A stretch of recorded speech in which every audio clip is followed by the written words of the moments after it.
कि अव्वल तो जमाने में नहीं आपसा कोई, अव्वल तो जमाने में नहीं आपसा कोई, और हो भी तो हम कौन सा तस्लीम करेंगे।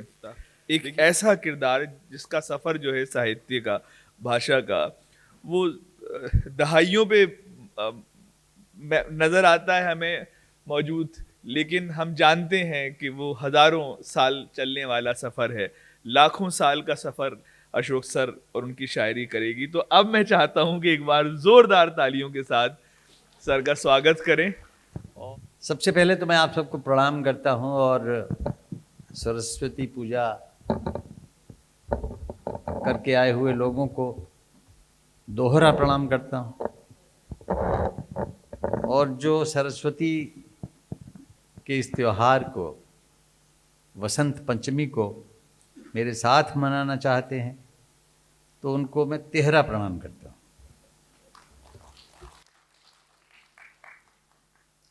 यहाँ तो कलाकार आता है और चला जाता है, अपनी प्रस्तुति में भव्यता भरने के पूरे प्रयास करता है, लेकिन अगर समय की पाबंदी लगा दो तो कुछ ऐसा होता है कि उसे अतृप्ति बोध होता है। तो मुझे लगता है हमारे रोनू साहब थोड़ी सी अतृप्ति के साथ गए हैं, समय की पाबंदी लगा दी गई है। अच्छा, वो अतृप्ति आपको मेरे साथ भी नजर आएगी। मैं पहले से ही आपको बता देता हूँ, पुनीता जी बैठी हैं यहाँ पे और सब हमारे आदरणीय मित्र यहाँ बैठे हैं।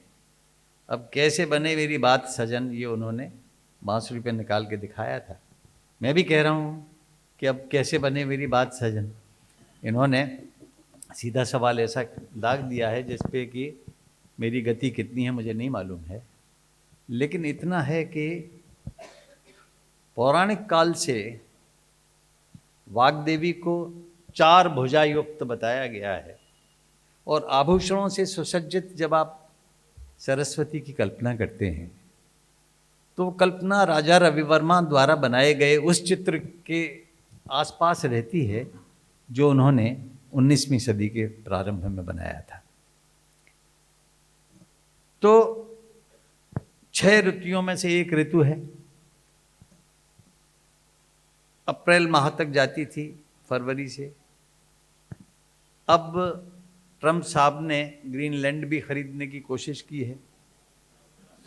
अच्छा, कब्जाने की और कब्जाने की है, खरीदने में तो पैसा लगता है। उनके साथ इलन मस्क साहब भी हैं जो मंगल ग्रह पे सरस्वती पूजन करना चाहते हैं।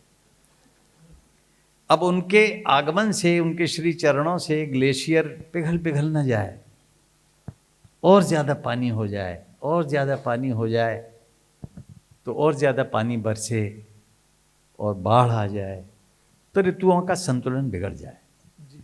जनवरी में मैंने तो अपनी उम्र में सुना नहीं कि वसंत पंचमी आई हो।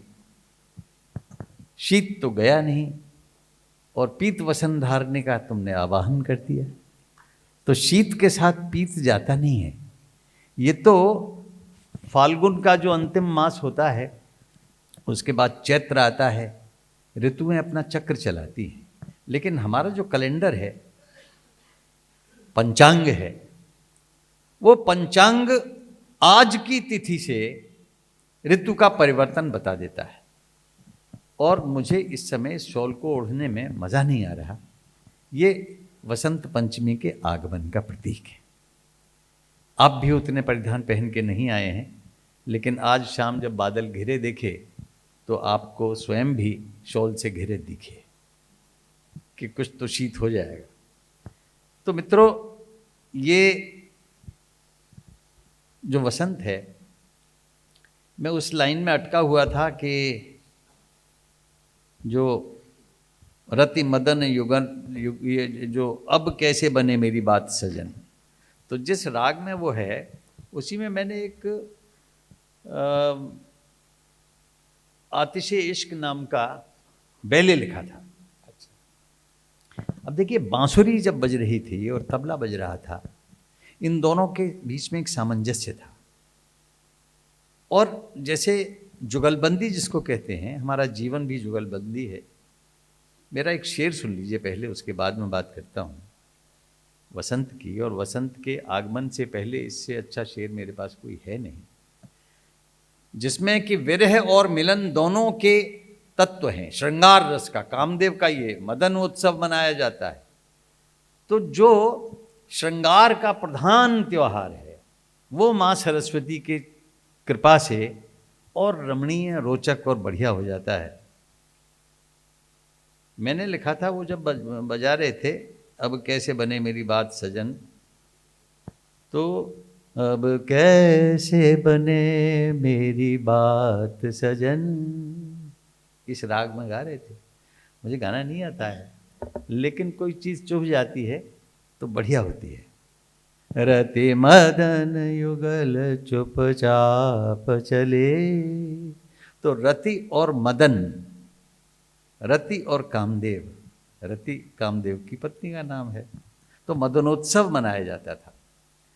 लेकिन रति और मदन के बीच मैं उसकी पंक्तियां बता देता हूं जो मेरी लिखी हुई हैं, लेकिन मैं एक शेर सुना रहा था आपको। वो शेर है कि दिल की इस धड़कन में, दिल की इस धड़कन में हम दोनों की साझेदारी है। इस दिल की धड़कन में हम दोनों की साझेदारी है, आधी सांस हमारी इसमें, आधी सांस तुम्हारी। तो मित्रों, आधी सांस अगर बांसुरी में है तो आधी तबले में भी है। आपस में संवाद कर रहे थे और फूंक का खेल है सारा, सांस का खेल है। सांस उन्होंने भरी और जितनी सांस थी उस पर उसी सुर में सधे रहकर रोनू साहब ने बजाई बांसुरी, और जब सांस उनकी खत्म हो गई तो बांसुरी नीचे टपका दी उन्होंने। देखा होगा ना आपने कि अब मुझ में दम नहीं है, मुझ में सांस नहीं है, आधी सांस तेरी भी चाहिए। तो चाहे तबले और बांसुरी के बीच की संगत हो, चाहे मैं कहूँ इसी तर्ज पे कि आधी आधी सांसों वाली बात अगर तुम समझे हो, बजा तालियां सिद्ध करो, दोनों की हिस्सेदारी है। आधी सांस हमारी इसमें, आधी सांस तुम्हारी। कवि को श्रोताओं की तालियां चाहिए तब उसको सांस आती है, जब उसकी सांस खत्म हो जाए। लेकिन हमारे देश में आज वंदे मातरम को इतने साल हो गए और उतने साल के बाद हम इसका पुनर्गायन कर रहे हैं, तो ये उसकी नहीं, हमारी महिमा है कि हमने याद रखा है, और इसलिए याद रखा है कि आगे आने वाली पीढ़ियां भी वंदे मातरम को याद रखें।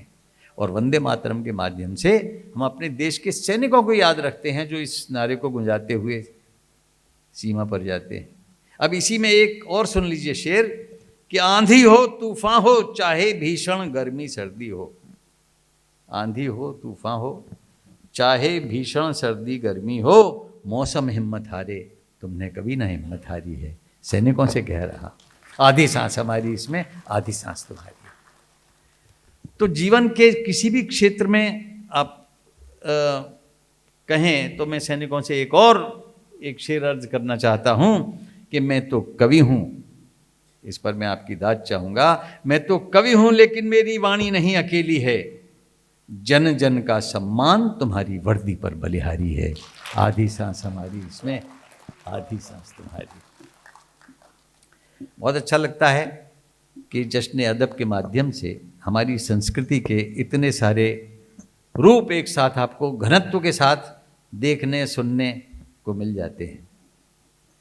तो ये जो रति और मदन है, ये किसी विरहिणी नायिका के आसपास मान लीजिए गुजरे, उसके विरही पति के पास भी गए होंगे, क्योंकि ये तो दोनों का मिलना ज़रूरी है।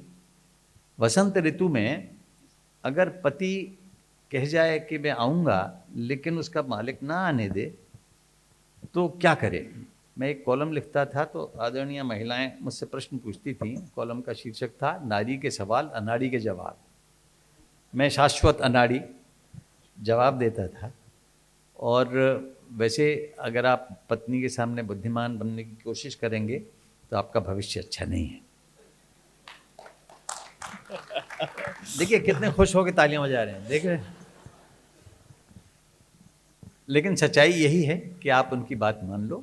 वो कहें भोंदू हो, बिल्कुल हैं, शाश्वत हैं। लल्लू हो, प्रेम में कहती हैं, ऐसा नहीं कि वो बहुत उसको मीन करती हैं। तो एक महिला ने पूछा कि पति परदेश में हो, वसंत की ऋतु हो, तो ऐसा क्या संदेश भेजूं, ऐसा क्या मैं SMS भेजूं जिससे कि प्रियतम एकदम चले आए, आ नहीं रहे, मना ही आ गई है। बोले तू एक मेरा दोहा सुना देना या लिख देना, मेरा ख्याल आ जाएंगे। तो कौन सा दोहा है वो मैं आपको बताता हूँ। क्षमा चाहता हूँ कि वो थोड़ा अशोभनीय भी लग सकता है, लेकिन बात सही है। दोहा ये है कि बालम तेरे बाग में लगी आम पर बोर। आम पर बोर वसंत ऋतु में लगना शुरू हो जाती है। क्षमा करते हुए तालियां बजा देना।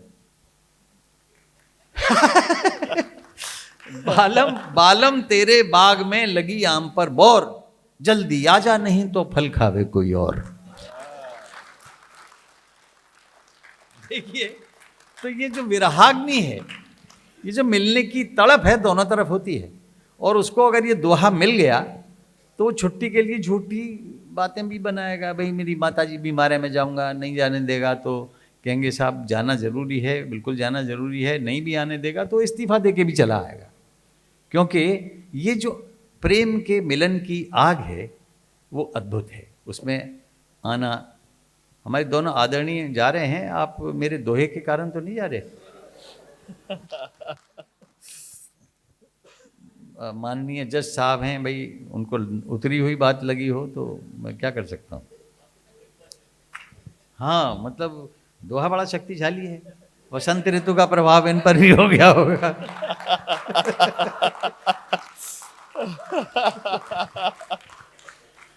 तो मेरे विज्ञापन में जो एक कविता चलाई थी, वो वसंत ऋतु से पहले जो स्त्री सौंदर्य विकसित होता है और आत्ममुग्धता भी आती है, ये वसंत की एक विशेषता है।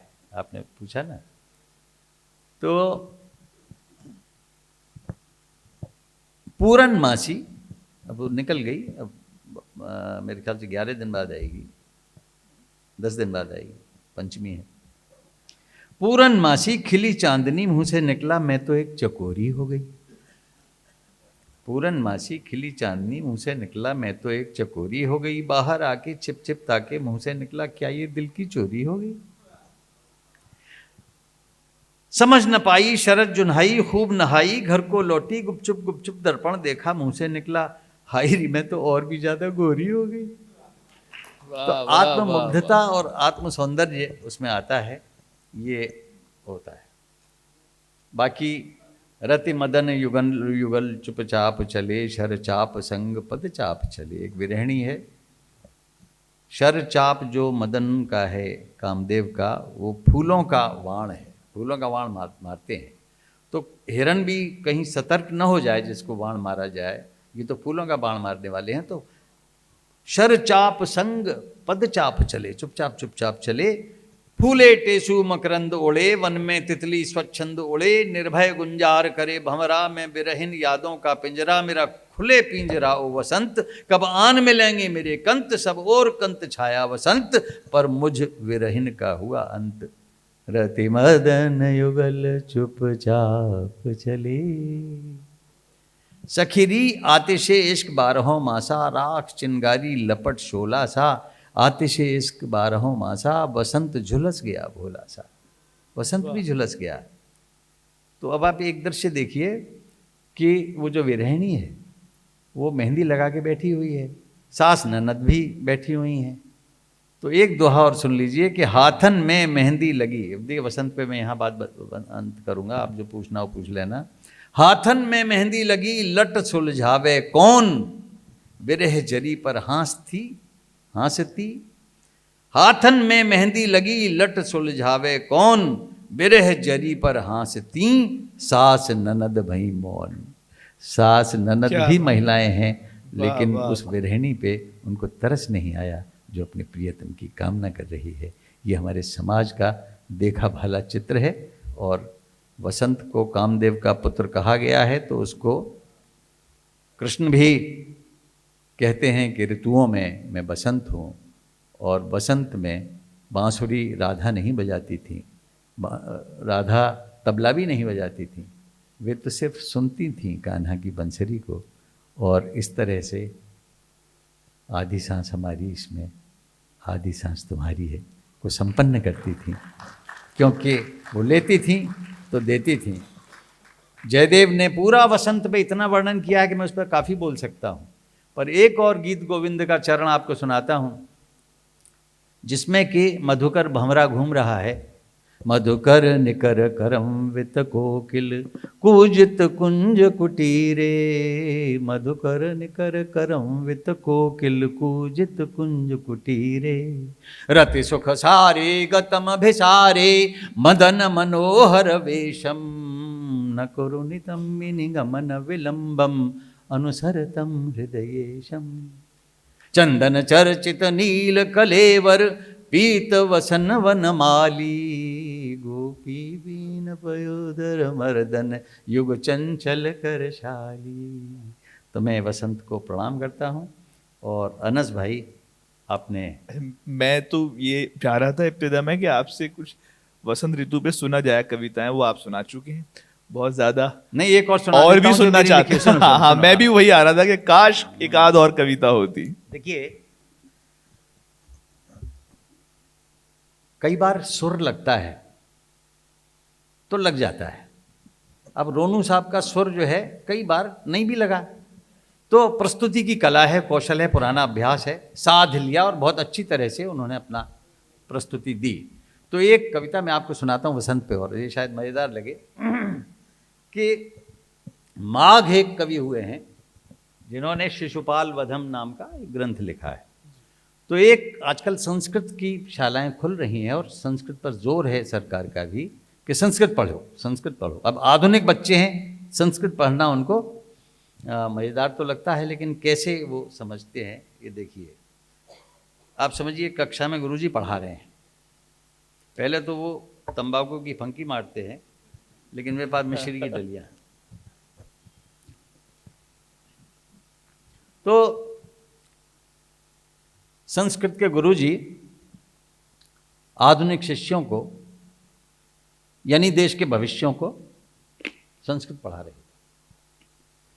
माघ रचित शिशुपाल वधम, श्लोक संख्या 6/2।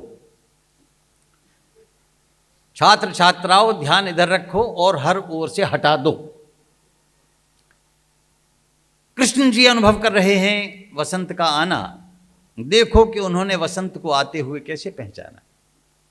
नव पलाश पलाश वनम स्फुट पराग परागत पंकजम मृदु लतांत लतांत मलोकयत्स सुरभिम सुरभिम सुमनो भरे। अर्थात, अच्छा, संस्कृत के गुरुजी का अर्थात के बिना काम चलता नहीं। जब तक अर्थात नहीं आएगा, अर्थात वृक्षों पर आ गए हैं नए नए पात, पूरा पलाशवन सुगंधित है, तालाब कमल पुष्पों से आच्छादित है, रंगत बदल गई है दिग दिगंत की, यानी कि ऋतु आ गई है बसंत की। छात्रों, जब वसंत ऋतु आती है तो युवा हृदयों में मादकता छाती है, दिल झूमने लगते हैं, टेसू फूलने लगते हैं, कलियां बन जाती हैं, फूल वातावरण में बहती है, केवड़े की धूल, कोयल की खंजरी निकल आती है, आमों की मंजरी निकल आती है, दूर दूर तक दिखती है पीली पीली सरसों, मन करता है बनी रहे बरसों। जब वसंत आता है मन धड़कनों का उत्सव मनाता है। जब वसंत आता है तो हिया कसमसाता है, जब वसंत आता है तो भावनाओं को उंगली पर नचाता है, और जब वसंत आता है तो कवि कविता बनाता है। वाह। जब वसंत आता है तो कनपटी में सन्नाटा है, जब वसंत आता है तो 75 की उम्र में भी तार देता है, मेरी है। जब वसंत आता है तो 75 की उम्र में भी तार देता है, जब वसंत आता है तो केजरी मफलर उतार देता है।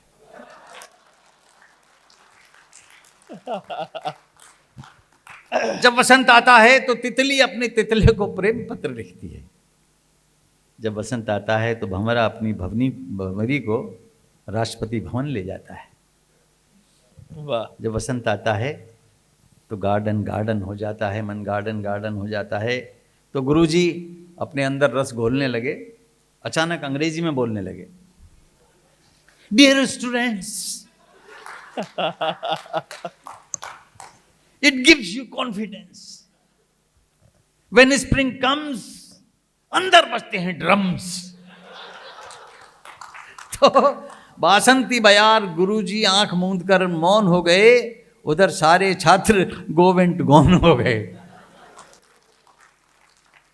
तो बसंत की अनुभूति गुरुजी के रोम रोम में रमी है। और आज तो बसंत पंचमी है, जो है प्रकृति के यौवन की मुनादी। आज महाकवि निराला का जन्मदिन है और आज के ही दिन हुई थी काका हाथरसी की शादी। हमारी शुभकामनाएं हैं कि प्रेमियों के विरह का अंत हो और युवाओं के जीवन में हसंत वसंत हो। युवाओं के जीवन में हसंत वसंत। अब आप सर, हमने वसंत पे बात की, लेकिन अभी हमने आप पर बात नहीं की। आपके अंदर जो वसंत ऋतुएं हैं और उसके बाद जब अशोक चक्रधर जी डेवलप हो रहे थे, है ना, वो जो पूरा समय था और जो आपकी कविता थी, हम उस पर भी बात करना चाहते हैं आपसे। तो मैं ब्रजवासी हूँ मूलतः। मेरा एक टुकड़ा बड़ा लोकप्रिय हुआ, वो मैं सुना देता हूँ पहले जी। हुआ यूँ कि मैं एक कॉलम लिखता था, चौरे चंपू। तो एक चंपू है, एक चाचा है। चंपू सवाल करता है कि, और उत्तर पर प्रत्युत्तर चलता है। तो उन्होंने पूछा कि चौरे चंपू, अगर ये मथुरा तक मेट्रो रेल आए जाए तो टेलीफोन कैसे बजेगा? मतलब बंद किया जाए वो। अगर मेट्रो रेल मथुरा ताईं आए जाए तो अनाउंसमेंट कैसे होगा करोगे वहाँ में? अनाउंसमेंट कैसे होगा? सुन लीजिए ब्रज भाषा में अनाउंसमेंट, फिर मैं अपनी और बात सुनाऊंगा आपको जो मेरे मन में है। राधे राधे, जे मथुरा मेट्रो है, जा में आप सबन को स्वागत है। अगलो स्टेशन धोली प्याऊ को है। दरवाजा उल्टे हाथ माओ खुलेंगे, जिनको होली दरवाजे की बेड़ई या शंकर हलवाई को मीठो लेना हो, यहीं पे फट्टे सीना उतर जाए। जाके बाद मेट्रो सीधी टैंक चौराहे पे रुकेगी। दरवाजानते चिपक भी की जरूरत ना है, फंस गए तो तुम्हारी जान को हमारे माल को नुकसान है जाएगा। गुटका खाएबे की और बीड़िया पीबे की तो सोचियो मती, नहीं तो 500 रुपया ते तिलक है जाएगा। गाड़ी के 2 डब्बा और तनकू हैं, उन डब्बन में कोई लपका पकड़ोगे हो तो तबीयत खातिरदारी है जाएगी। धक्का मुक्की करियो मती, बड़े बूढ़े इनको पहले जगह दइयो। ईमानदारी ते टिकट लेके चलवे को काम है, ज़्यादा होशियारी करी तो कैमरा लग रहे हैं, जो पकड़ो जाएगो जेल के जंगला की हवा खाएगो। राधे राधे राधे राधे राधे। देखिए, उन्होंने एक बात कही थी, उस पर मुझे अपनी एक और छोटी सी गजल याद आ रही है जी। कि आदमी को मुस्कुराने में बड़ा परेशानी होने लगती है आज के ज़माने में। विदेशों में जाओ, लिफ्ट में बैठो और कोई महिला अंदर है और आप पुरुष हैं, या कोई पुरुष अंदर है आप महिला हैं, तो मुस्कानों का आदान प्रदान हो जाता है, बात खत्म हो जाती है। आप अपने काम पे जाओ, जिस भी मंदिर पे जाना हो, बात खत्म। लेकिन यहाँ क्या है कि सूम शाम से घुसेंगे आप और कनखियों से एक दूसरे को देखेंगे। अरे पहले मुस्कुरा देते हैं, आंखों से आंखें मिल जाती, क्या फर्क पड़ता है? कोई नहीं, आपका काम जारी। तो ये ईश्वर भी चाहता है, उसने अधर दिए हैं आपको मुस्कुराने के लिए कि आप मुस्कुराएं। ईश्वर की इल्तिजा है, ईश्वर की इल्तिजा है, जरा मुस्कुरा तो दे। ऐसी भी बात क्या है? जरा मुस्कुरा तो दे। मुस्कुराएंगे नहीं। माना तू अजनबी है और मैं भी अजनबी हूं, डरने की बात क्या है? जरा मुस्कुरा तो दे। मैं कोई नहीं तेरा, तू कोई नहीं मेरा फिर भी कोई रिश्ता है, जरा मुस्कुरा तो दे। हूं मैं भी एक इंसान और तू भी एक इंसान, इंसानियत के नाते जरा मुस्कुरा तो दे। वाह। दुख तुझ पे है लदासा, हूं मैं भी गमजदा सा, रास्ता जुदा जुदा है, जरा मुस्कुरा तो दे। हाँ वाह। तेरे लिए मेरा और मेरे लिए तेरा चेहरा नया नया है, जरा मुस्कुरा तो दे। मैं भी न मिलूं शायद, तू भी न मिले शायद, इतनी बड़ी दुनिया है, जरा मुस्कुरा तो दे। तू सामने है मेरे, मैं सामने हूं तेरे, यूं ही सामना हुआ है, जरा मुस्कुरा तो दे। नजरों से मिली नजरें, कुछ कह रही थी नजरें, अधरों को क्या हुआ है, जरा मुस्कुरा तो दे। वाह वाह वाह। और मेरा नाम चक्रधर है, अब तू मुझे बता दे। मेरा नाम चक्रधर है, अब तू मुझे बता दे। अच्छा नहीं पता पर जरा मुस्कुरा तो दे। वाह। ऐसी भी बात क्या है, जरा मुस्कुरा तो दे। ईश्वर की इल्तिजा है, जरा मुस्कुरा तो दे। वो जमाना भी मेरे रब कुछ था, वो जमाना भी मेरे रब कुछ था, कुछ न होते हुए भी सब कुछ था। मैं अपने जमाने की बात कर रहा हूं, आपकी तालियां चाहूंगा इस बात पे, फिर से सुन लीजिए कि वो जमाना भी मेरे रब कुछ था, कुछ न होते हुए भी सब कुछ था। और जो बात देर तक मैं समझा नहीं, जो बात, संभालिए अगली लाइन, जो बात देर तक मैं समझा नहीं, उसका भी दूर तक सबब कुछ था। जो बात देर तक मैं समझा वाह नहीं, वाह वाह। उसका भी दूर तक सबब कुछ था। और मैं अपने बारे में कहता हूं अनस सर। कि बिना मांगे ही मिल गया मुझको, बिना मांगे ही मिल गया मुझको, मैंने मांगा ही नहीं जब कुछ था। वाह वाह वाह। बिना मांगे ही मिल गया मुझको, मैंने मांगा ही नहीं जब कुछ था। ऐसा होता ही नहीं अब कुछ भी, जैसा है मेरे दोस्त, जैसा है दोस्त मेरे तब कुछ था। ऐसा होता ही नहीं अब कुछ भी, जैसा है दोस्त मेरे तब कुछ था। और मेरी नज़रों में था वो पहले से, मेरी नज़रों में था वो पहले से, तेरी नज़रों में भी गज़ब कुछ था। मेरी नज़रों में था वो पहले से, तेरी नज़रों में भी गज़ब कुछ था। चक्रधर रब तेरा इंसान में है, इसको सुनिएगा, बड़े हृदय से लिखिए पंक्ति। चक्रधर रब तेरा इंसान में है, रहा होगा अगर मजहब कुछ था, रहा होगा वाह वाह वाह। अगर मजहब कुछ था। अद्भुत, बहुत अच्छा। तो दोस्तों अब मैं क्या सुनाऊं, तुम मुझे बता दो। नई कविता सुनाऊं एक और? पुरानी भी और नई भी। नहीं नहीं, मैंने एक नई कविता बड़ी अच्छी लिखी है, जी। वो मैं ज़रा इसमें से देखता हूँ, मिल जाएगी मुझे तो बहुत बढ़िया रहेगा। हाँ मिली तो सही। सुनिए, ये एक मेरी इन दिनों लिखी हुई व्यंग की अच्छी कविता है, इसको मैं अच्छी मानता हूँ और आप पे निर्भर है कि आप इसे और अच्छी माने। जिससे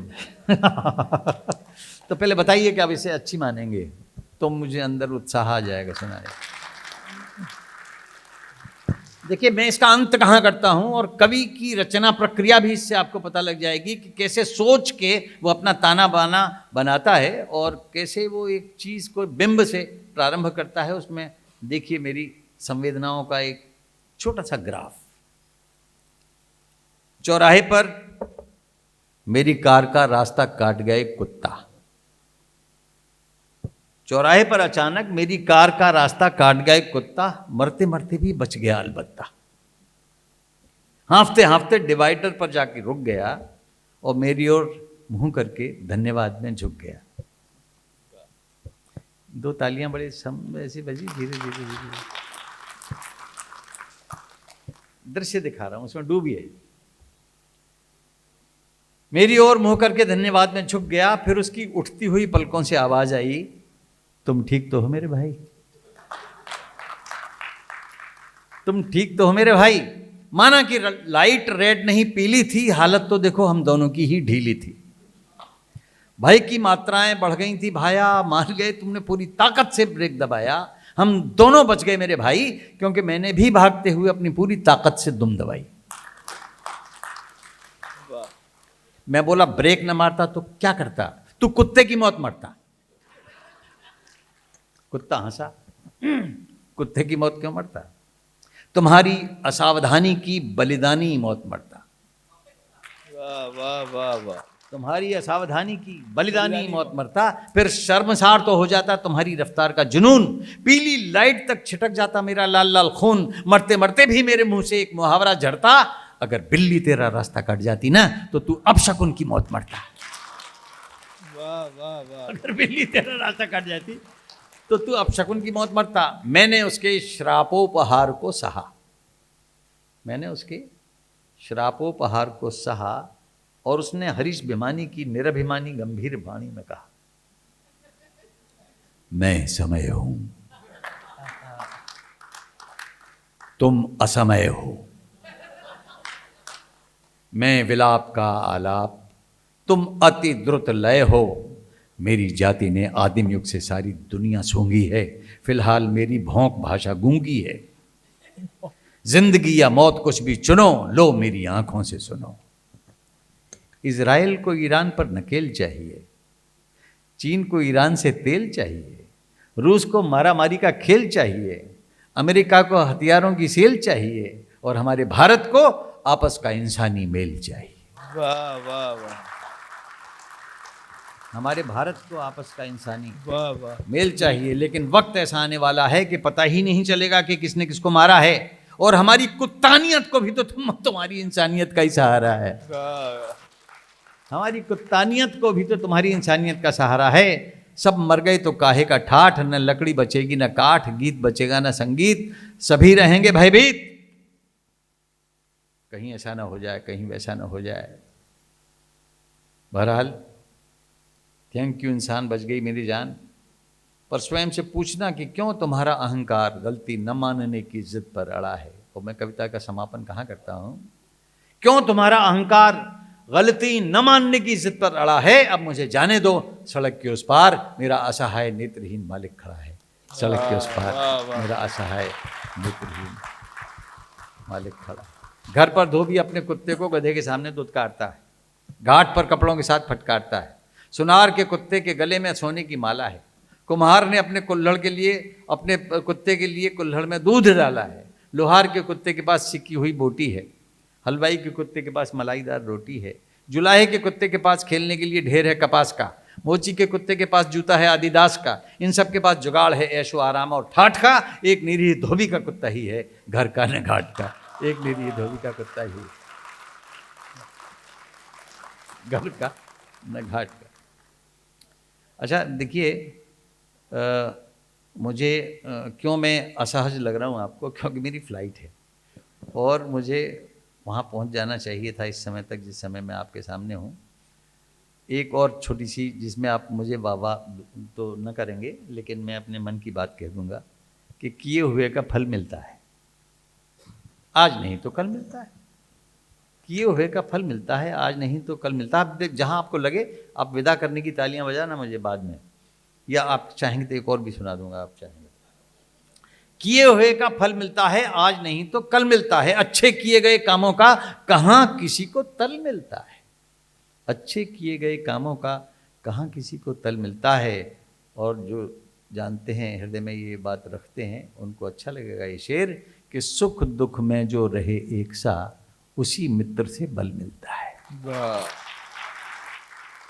वाह वाह। सुख दुख में जो रहे एक सा, उसी मित्र से बल मिलता है। और अगली बात और आपको पसंद आ सकती है कि बंजर से बंजर धरती में नीचे जाकर जल मिलता है। वाह। बंजर से बंजर वाह, धरती में नीचे जाकर जल मिलता है। और ये भी शेर आपको अच्छा लग सकता है कि बाहर जब उलझन हो ज्यादा, बाहर जब उलझन हो ज्यादा, अंदर से ही हल मिलता है। वाह। बाहर जब उलझन हो ज्यादा, अंदर से ही हल मिलता है। और अपने अंदर झांक सकें हम, अपने अंदर झांक सकें हम, कहाँ एक भी पल मिलता है। अपने अंदर झांक सकें हम, कहाँ एक भी पल मिलता है। और वो अमीर है सबसे ज्यादा, वो अमीर है सबसे ज्यादा, प्रेम जिसे निश्चल मिलता है। प्रेम जिसे निश्चल मिलता है, वो अमीर है सबसे ज्यादा, प्रेम जिसे निश्चल मिलता है। अब एक बात कह के मैं आपसे विदा चाहूँगा, क्योंकि अगला कार्यक्रम भी होना है। मेरे पास दी गई 35 मिनट थे, 38 हो चुके हैं। तो और मैं सुनिए, मेरा 15 दिन बाद 75वां जन्मदिन है,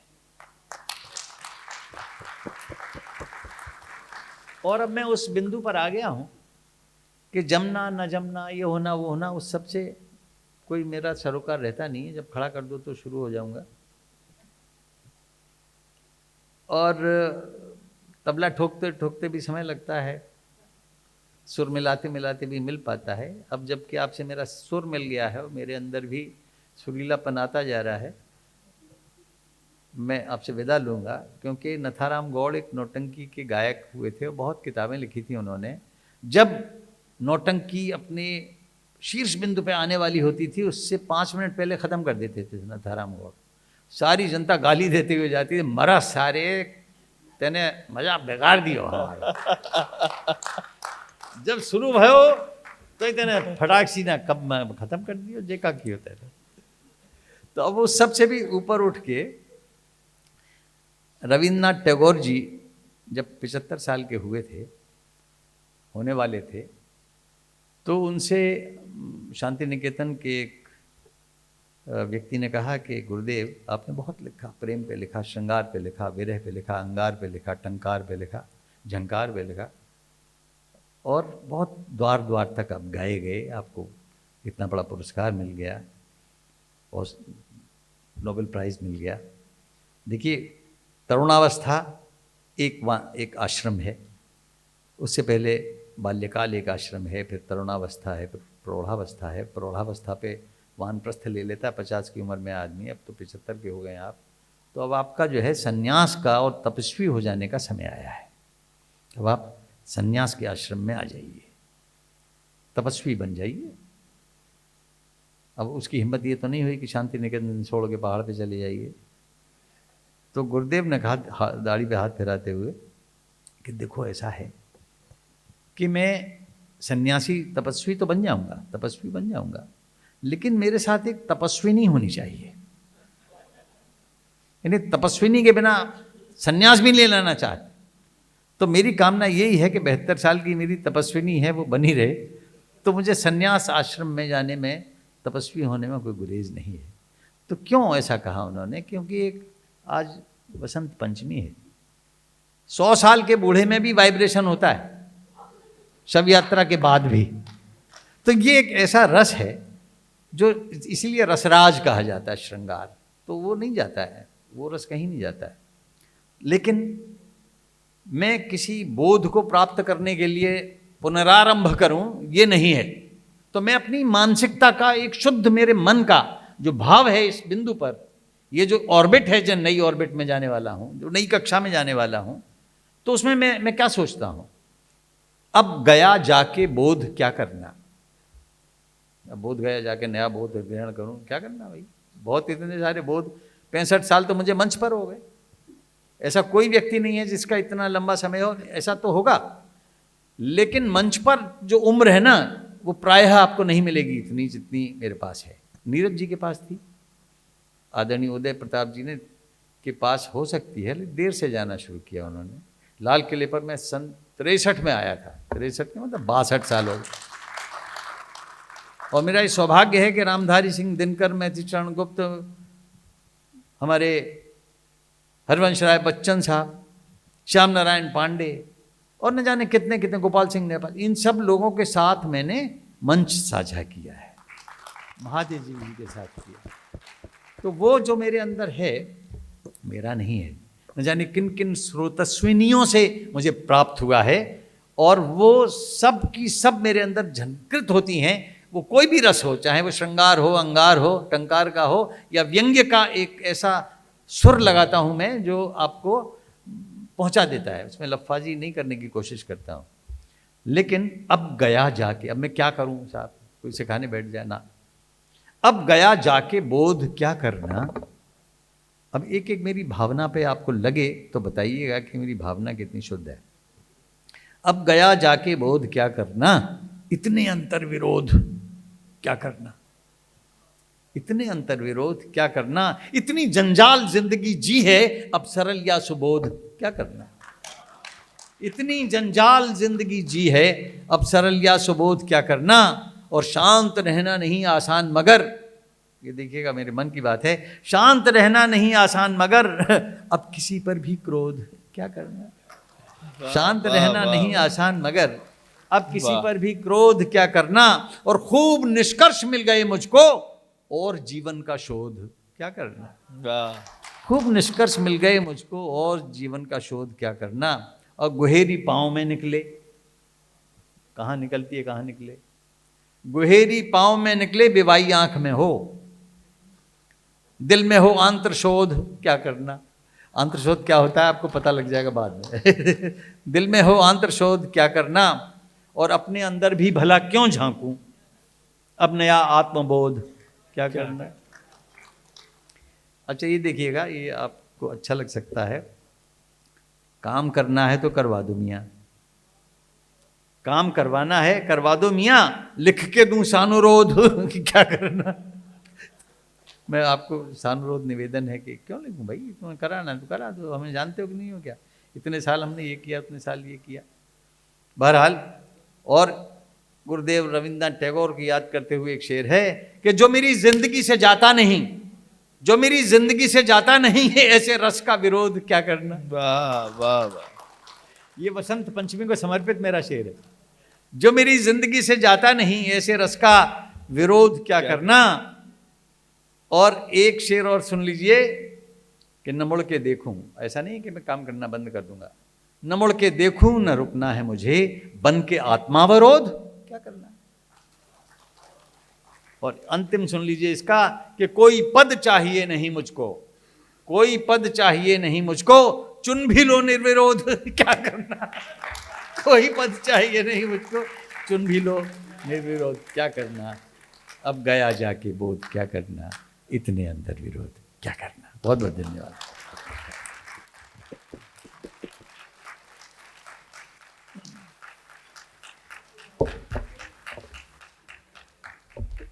सर हमें ये एहसास है कि ये सही है कि आप हम जैसे जवान नज़र आते हैं, हम जैसे जवान बल्कि नौजवान हैं, लेकिन हमें यह एहसास है कि हमारी ज़िंदगी से भी ज़्यादा जो है वो आप मंच पर हैं, और आपने वो दुनिया देखी है जो हम तसव्वुर करते हैं। बल्कि हम तो इस बात पर खुशी और फ़ख्र महसूस करते हैं कि हम उस फ्रेम का हिस्सा हैं जिसमें आप हमारे साथ। बहुत बहुत बहुत बहुत शुक्रिया सर।